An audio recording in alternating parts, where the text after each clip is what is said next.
So if you have trouble saying no without guilt, you know the moment I'm talking about. Someone asks something of you, your whole body, your whole being is saying no, and yet your mouth still says yes, right? And then afterward, you have this familiar wash of like resentment, of feeling self-betrayal, of wondering, why do I keep doing this? Okay. So if this describes you, you're not weak and you're not bad at boundaries.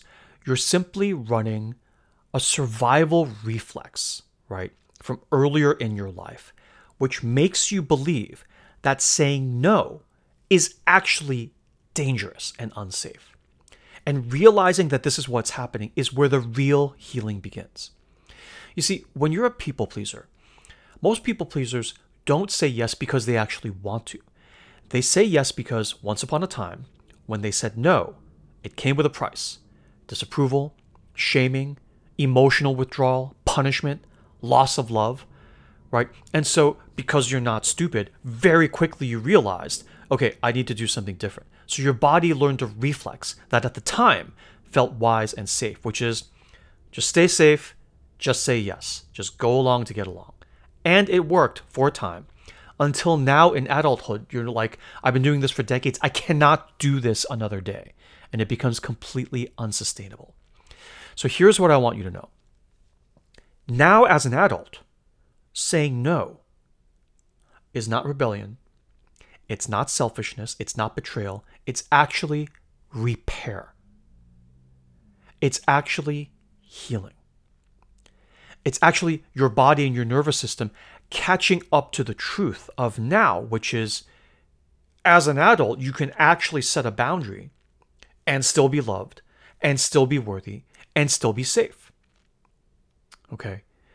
So the next time that moment comes, and you're right at that moment of saying yes or no, take a pause, and either in the moment or afterwards where you're going over it again in your mind, ask, in order to say no right now, and yet still feel safe, what would I need?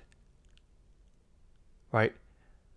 Like when you say no, you don't feel safe. So it's like, okay, if I were to say no and actually feel safe, what would it take? What would it take? What do I need in myself?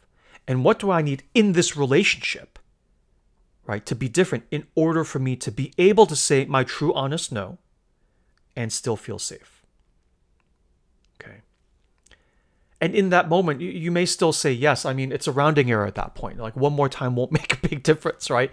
But it's like in that moment, when you ask yourself that question, just asking yourself the question is this tremendous act of self-love, self-protection, and self-respect that will already be healing in and of itself. But when you ask the question, when you actually get the answer in the moment or soon after, because you're going to be stewing on it, and then you'll realize, this is what I need to be different in my relationship for me to actually feel safe saying no.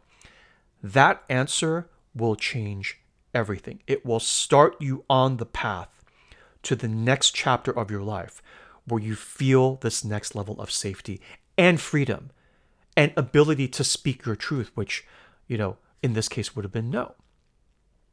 So everything we're talking about here is part of a larger people-pleasing reset program, which I designed specifically to help take you through this work of healing and help take you through this process in a step-by-step way to help you figure out all the reasons in your own life why no has felt unsafe, and then to reclaim your no and reclaim your boundaries with grace, truth, and peace in a way where you do not have to blow up and disrupt all the relationships you have already established in the life of the world around you.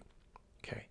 And if this feels like the right time for you to dive into this work together, it's very cost effective. It's a very quick fire program. It's here. It's ready. We can start anytime. But even if it's not the right time, let me just say this. You are allowed to say no. You are allowed to say no and still be loved and still be whole and still be safe. But either way, if and when you're ready, I will be here for you.